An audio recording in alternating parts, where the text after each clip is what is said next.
Conversaciones sobre seguridad nacional y desarrollo. Una serie de podcasts que presenta el Colegio de México y el Instituto Mexicano de Estudios Estratégicos en Seguridad y Defensa Nacionales.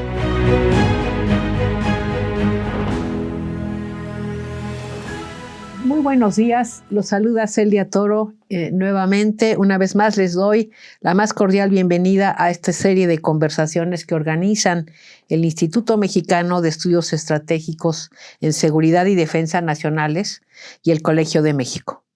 Saludo a Omar García Luna del IMESDEN, quien organiza también este podcast. Muy buenos días, Omar. Celia, muy buenos días. Hoy nos acompaña Carlos Barrera, doctor en estudios de guerra por el Scottish Center for War Studies de la Universidad de Glasgow, en el Reino Unido. A lo largo de su carrera, el doctor Barrera ha trabajado en el área de diseño y desarrollo en la industria militar.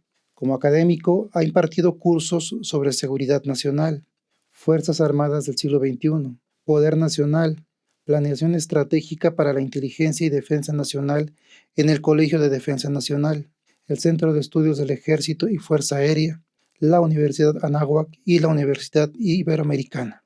Actualmente, Carlos es profesor investigador en el IMESDEM.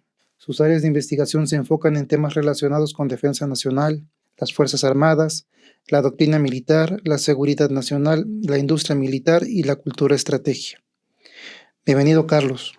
Estamos encantados de contar con tu presencia. Bueno, pues primero que nada, muchas gracias por la invitación. Es para mí un verdadero honor y placer estar el día de hoy aquí en el Colegio de México y pues con la firme intención de colaborar en esta iniciativa conjunta entre el Colegio de México y el IMESDEN.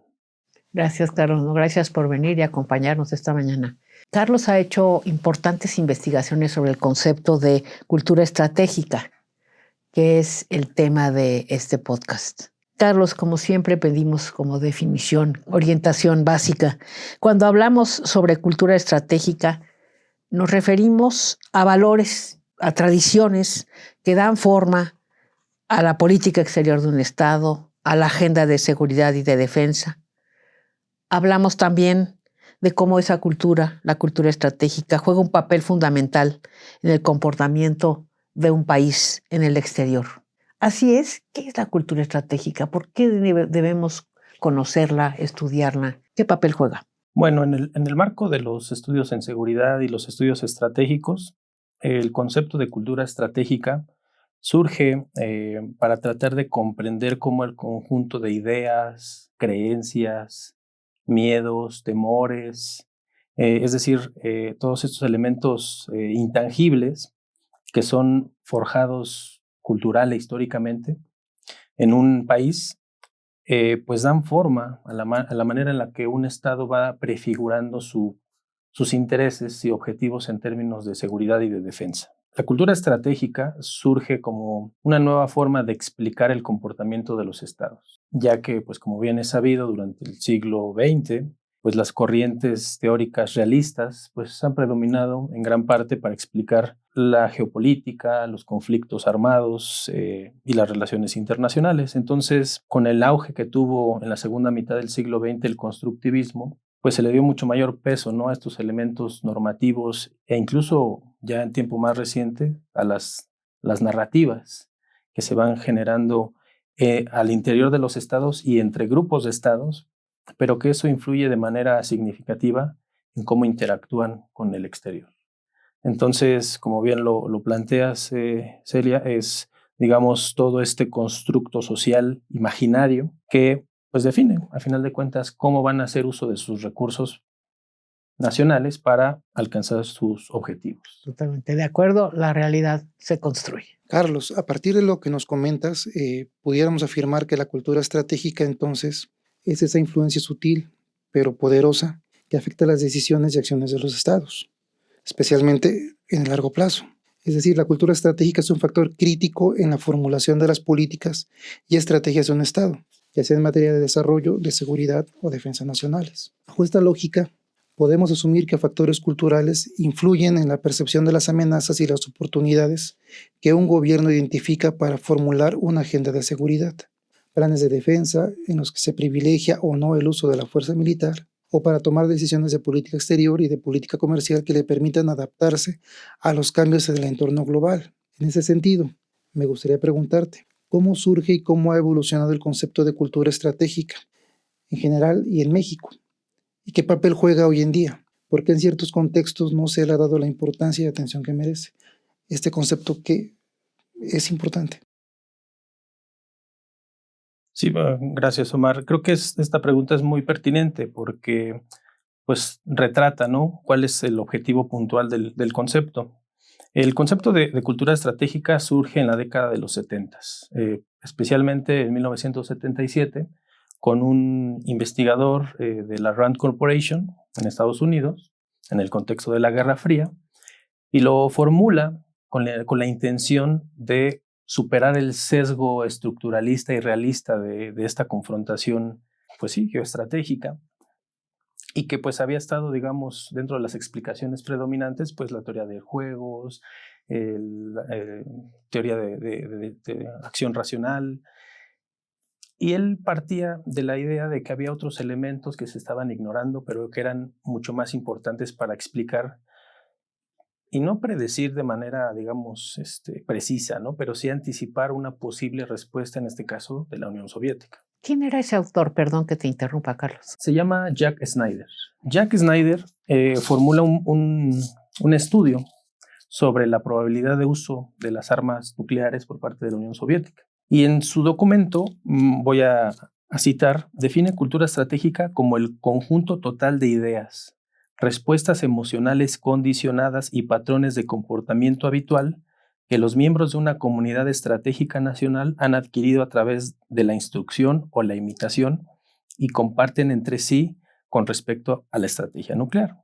Es decir, en otras palabras, él quería saber cómo habían sido educados los estrategas, los generales, los políticos soviéticos, y en función de esos antecedentes socioculturales, pues establecer si realmente iban a tomar una decisión de hacer uso de su armamento nuclear o no.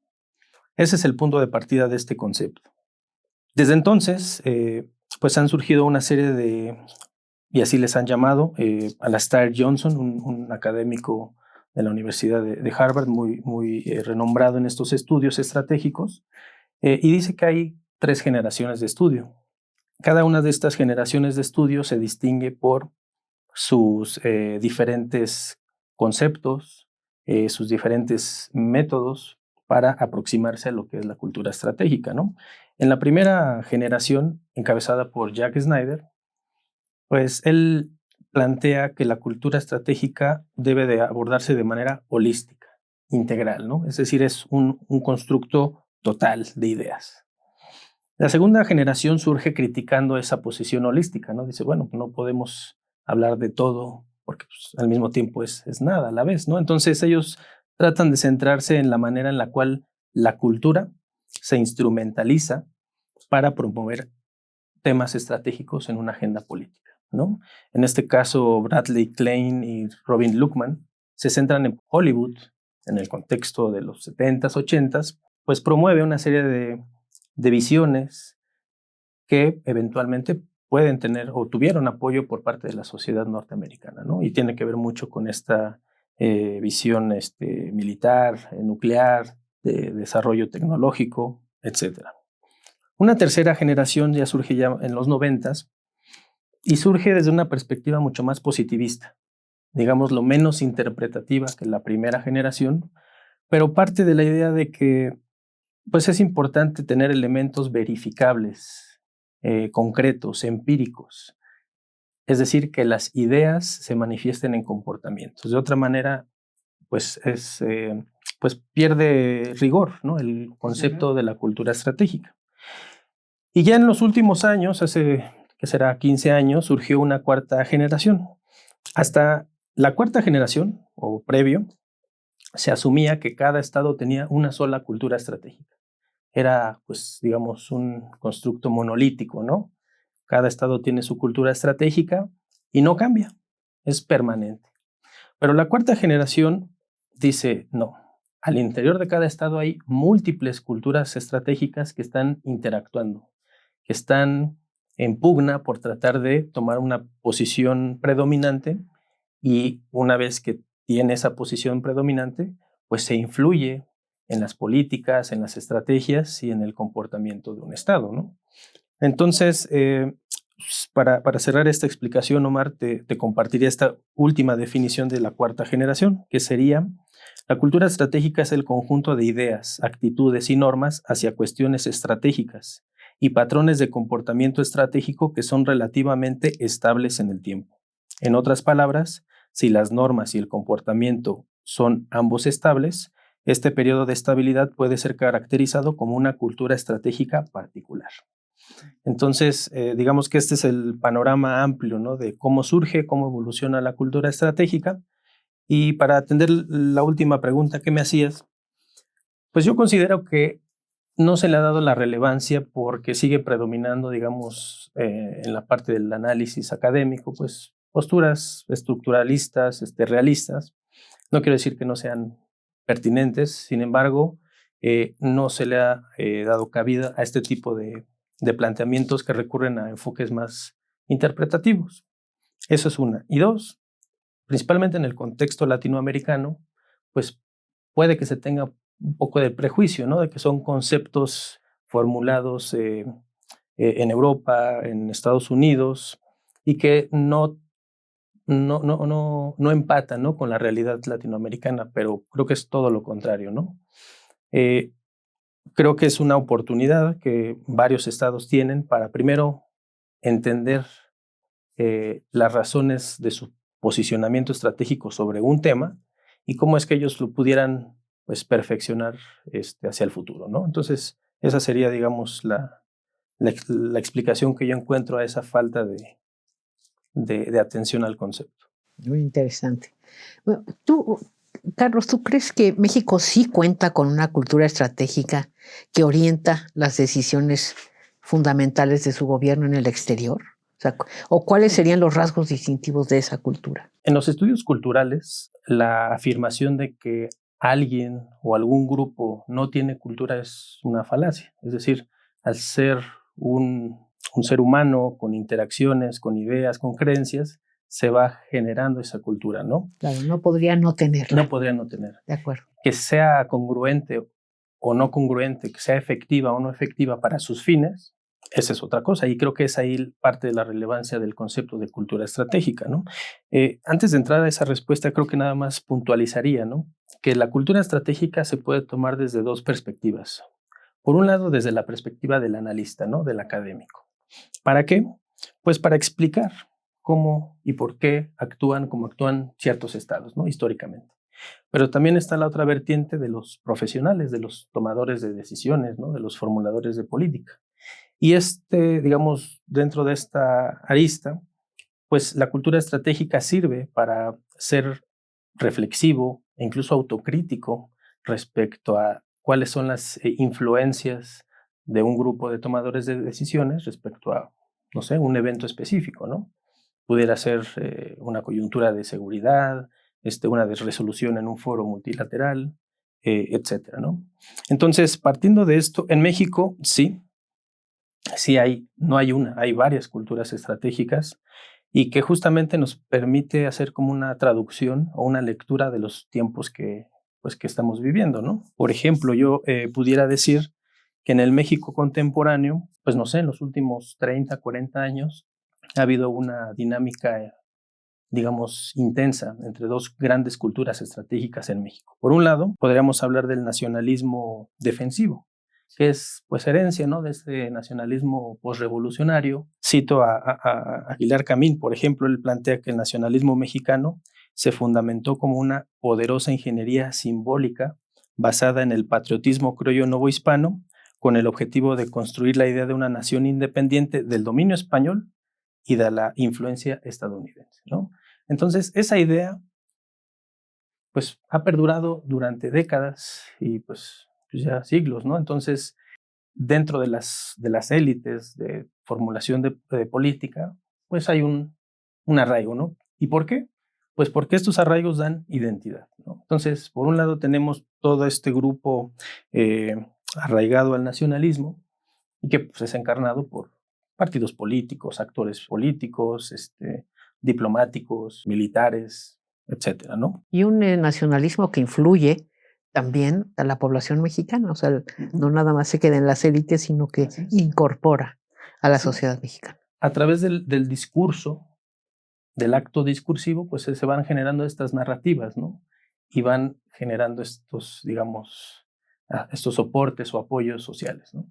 Y la otra cultura estratégica que tenemos en México y que pues no es la preponderante hoy en día, pero hace algunos años era la que imperaba, pues es algo que se puede denominar como el continentalismo. Ese interés, esa afinidad de vincularse principalmente con los Estados Unidos, ¿no? Ser parte de esta región de Norteamérica y tratar de ampliar los alcances de una cooperación, no nada más en términos comerciales, sino migratorios, en seguridad, en defensa, y que obviamente esta lógica choca, ¿no? O no hace clic con la otra que les comentaba, ¿no? La del nacionalismo, ¿no? Entonces, digamos que en términos muy generales, estas son las dos grandes culturas estratégicas y que tienen fundamentos históricos, ¿no? Comparado con otros países de América Latina, ¿esta cultura estratégica que describes para México es inusual o se parecen? ¿Cómo se ve la cultura estratégica mexicana que bien describes, que es una mezcla de nacionalismo, en donde después entra la idea de un continentalismo, y ahí están conviviendo? América Latina, ¿cómo queda en esta historia de la cultura estratégica? Creo que, por ejemplo, una hipotética cultura estratégica latinoamericanista se ha diluido, no ha habido como un elemento aglutinante que permee en un estado y que permita, pues sí, atraer, ¿no? a otros actores en términos ya geoestratégicos, ¿no?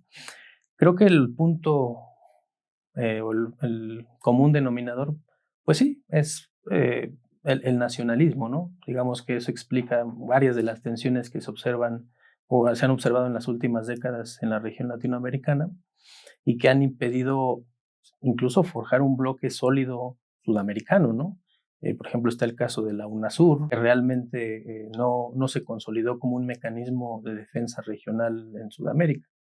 Y bueno, el caso de México, ahí sí tal vez tiene, por la cercanía con Estados Unidos, esta visión continentalista o norteamericanista, no quiero decir única, pero pues sí propia, ¿no? Y que tal vez el resto de países latinoamericanos no les sería muy relevante.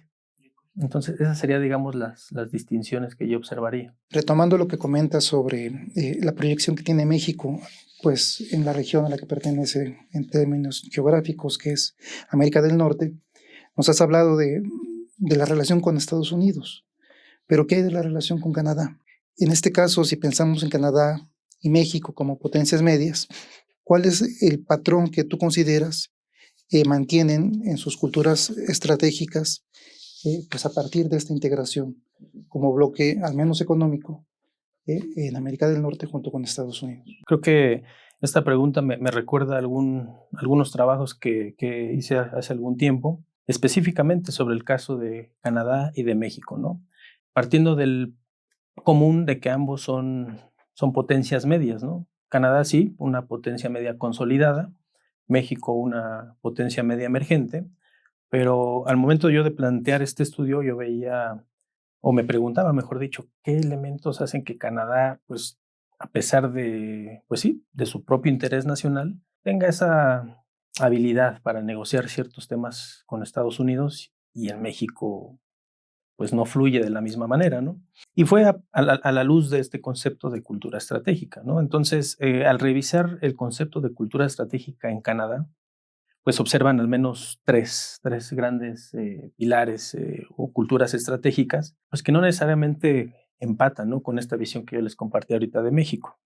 En Canadá, históricamente, se ha distinguido por su internacionalismo, ¿no? Este multilateralismo, es decir, estar presente en todos los foros, siempre a favor de la paz, del desarrollo, y hacer un un ejercicio, digamos, intensivo del poder suave, ¿no? Del diálogo, de la cultura, pero digamos que pese a este buen interés y fin, pues tiene que también evitar, ¿no? Ciertos riesgos o ciertos temores que también históricamente han tenido, ¿no? Por un lado, el hecho de que Estados Unidos tome acciones unilaterales por su propia seguridad, ¿no? Pensando en la relación que tuvo con la Unión Soviética, ahora con Rusia, el tema del Ártico.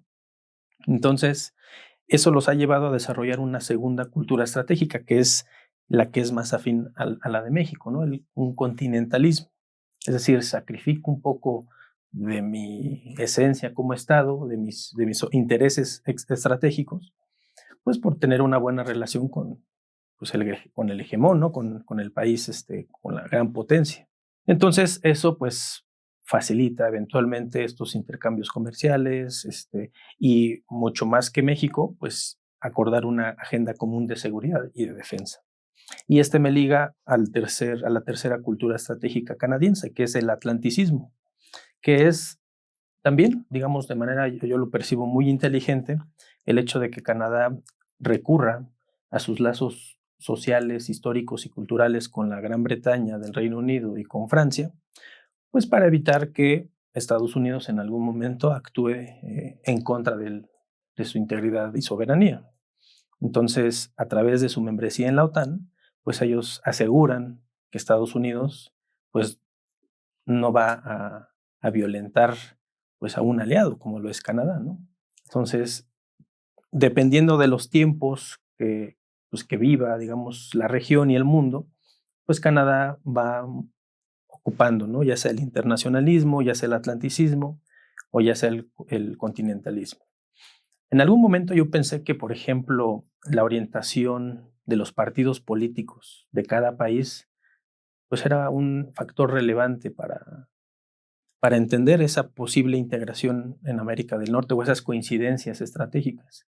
Pero al menos a la conclusión a la que llegué es que no. En Canadá, pues se tienen dos grandes partidos, ¿no? El Partido Liberal, que es, pues, algunos dicen que no es de izquierda, otros dicen que sí, o que se ha movido un poco más hacia el centro, y el Partido Conservador. Y en México, pues teníamos al PRI, luego al PAN, un poco más de derecha, y ahora a Morena. Pero justamente en el año 2000, México pues dio un giro, ¿no? Del centro un poco más hacia la derecha con la administración de Vicente Fox. Y en Canadá fue en 2006, después de décadas del gobierno del Partido Liberal, llega pues un cambio, llegó Stephen Harper del Partido Conservador, y uno asumiría de que, bueno, pues si tienes un representante conservador en Canadá, a un panista en México, y en Estados Unidos teníamos en ese momento a Bush. Entonces, pues no necesariamente hubo ¿cómo decirlo? Pues una afinidad total en muchos temas, ¿no? O sea, la parte de izquierdas y de derechas ya no era un elemento relevante para interpretar esos procesos de integración, sino creo yo que pasa más por esta visión, ¿no? O más nacional, más etnocéntrica, o más global, más multilateral, más abierta, y que creo que también hoy en día podemos aplicarlo, ¿no? Entonces sería esa, digamos, la visión que desde la cultura estratégica observo. La idea del continentalismo me resulta muy interesante. Entiendo que tú has argumentado que el neoliberalismo fue un factor que necesariamente afectó o modificó la cultura estratégica de México y por consiguiente sus relaciones con América del Norte. ¿Por qué sostienes eso? Llego a una conclusión en ese estudio que yo hago. A partir de la década de los 80s, pues en México se puede vislumbrar, ¿no? Dentro de esos procesos políticos, pues como de los gobiernos de López Portillo, de Echeverría, con un tono, pues sí, ciertamente nacionalista, de interés nacional. Llega de la Madrid con una lógica pues muy distinta, acorde con los tiempos que se vivían, ¿no? De la apertura del mercado global, el fin de la Guerra Fría, el posicionamiento de los Estados Unidos como hegemonía, y pues a final de cuentas pues poniendo reglas, ¿no? En muchos ámbitos. Entonces, yo argumento que a partir de entonces se va gestando esta lógica continentalista, ¿no? Para beneficio del propio México, ¿no? Y que, bueno, podemos ver varios hitos, ¿no? Uno de los más importantes, pues, es la firma del Tratado de Libre Comercio a principios de los 90, ¿no?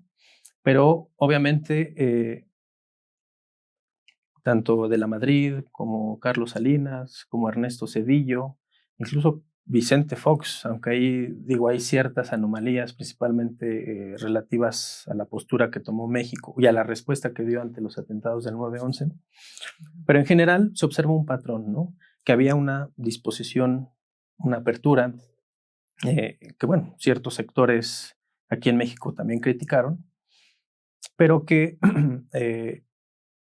fue una, digamos, para redondear, una serie de factores externos que en México fueron adoptados por una élite que entendía esas reglas, ¿no? Podemos observar los currículums de muchos de ellos, ¿no? Que venían de universidades Yale, de Princeton, del MIT, de Stanford, que sabían o entendían el lenguaje que estaban hablando los estadounidenses, ¿no? Y creo que ellos lo adoptaron en beneficio de México. El día de hoy vemos una lógica distinta, tal vez un poco más con fricciones, pero porque ya no estamos hablando del continentalismo como una cultura preponderante, sino ya una visión más nacionalista. Entonces, llego al final y contestando de manera puntual la pregunta, sí, toda esta doctrina del neoliberalismo, no nada más en términos de política económica. Hay un texto muy interesante del sociólogo francés Pierre Bourdieu en Le Monde, en los 90s, que hablaba de cuáles eran los efectos del neoliberalismo en la vida social, ¿no?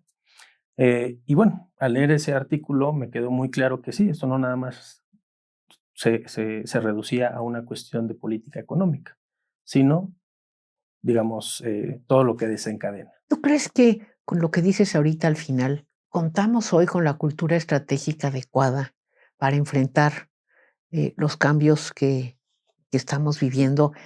Bueno, podríamos discutir qué cambios son, pero digamos, para enfrentar el mundo que parece avecinarse. La cultura estratégica es poco eficiente para predecir con precisión, pero sí permite identificar el rango de acción de un actor, ¿no? Entonces, considerando a ese actor como México, pues considero que, dados los cambios que se están dando hoy en día a nivel mundial, pudiéramos plantear que estamos viviendo un proceso de transición, ¿no? Un proceso de transición o de reajuste, de reorganización en el orden global. Y México creo que ha sido muy cauteloso hasta cierto punto, ¿no? No ha tomado una decisión o una postura, digamos, tajante. Sí, está esperando como a muchos otros. Está esperando para que en su momento se decante por A o por B, ¿no? Sin embargo, hay una serie de condicionantes, y me atrevería a decir de determinantes, como la geografía, que pues no se pueden soslayar y que influyen invariablemente, ¿no? Justamente hoy en la mañana leía un texto de Robert Kaplan de la venganza de la geografía, ¿no? Entonces, es algo que inevitablemente México pues debe de tener en mente, ¿no?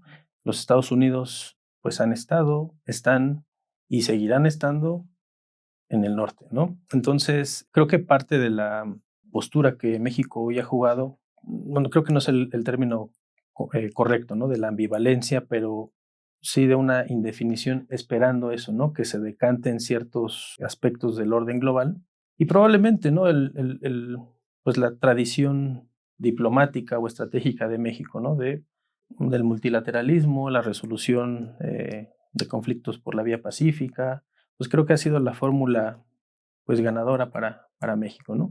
Que sí, sacrifica potenciales beneficios, ¿no? De ser un aliado, en este caso, de un bloque dominante, pero creo que en el mediano y largo plazo las ganancias se pueden ver reflejadas, ¿no? Entonces, creo que sí en México hay esa oportunidad de hacer una reflexión autocrítica y de valorar cómo estas culturas estratégicas, ¿no? Que apuntan hacia dentro, hacia el norte, o por qué no, hacia lo global, pues pudiera dar cabida, ¿no?, a que México se posicione, se consolide como esa potencia media, ¿no?, que o aspira. hacia la región, O hacia la región. el continente americano, digamos. Lo que comentábamos, ¿no?, propiamente del latinoamericanismo, ¿no? Carlos, pues podríamos seguir hablando, ojalá que podamos volver a estos temas. A mí me parece interesantísimo. Gracias por acompañarnos hoy y ayudarnos a entender el comportamiento estratégico de nuestro país en el mundo a partir del análisis de su cultura estratégica.